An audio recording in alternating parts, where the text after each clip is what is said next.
আসসালামু আলাইকুম রহমতুল্লাহি ওয়া বারাকাতুহু আলহামদুলিল্লাহ ওয়াসসালাতু ওয়াসসালামু আলা মান লা নাবিয়্যা বা'দাহু বিসমিল্লাহির মিনাশ শাইতানির রাজিম বিসমিল্লাহির রহমানির রহিম বাবু মা চুকিরা ফি নাসহি বাউলিল গুলামি রাচি।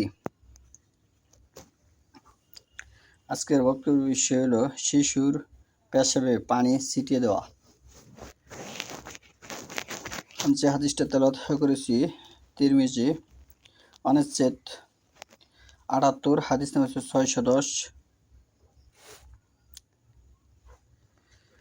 আন আলী ইবনু আবি আন কাতাদা আন আবি হারফ ইবনু আবি আসওয়াদ আন আবিহি আন আবি তালিফ রাদিয়াল্লাহু আনহু আন্না রাসূলুল্লাহ সাল্লাল্লাহু আলাইহি ওয়াসাল্লাম কালা ফি বাউলিল গুলামি রাসি ইউনসাউ বাউলুল গুলাম ইক সালু বাউলুল জারিয়াহ কালা কাতাআদা ওয়া হাজা মালাম ইয়াতআমা ফাইজা তাআমা গুসইলা জামিআ।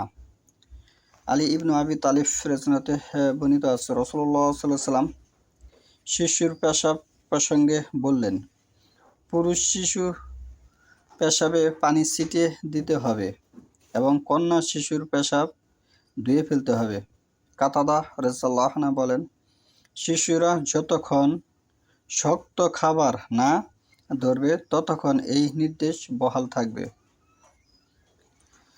সহিহ ইবনে মাজাহ ৫২৫ নম্বর হাদিসে এই হাদিসটি এসেছে।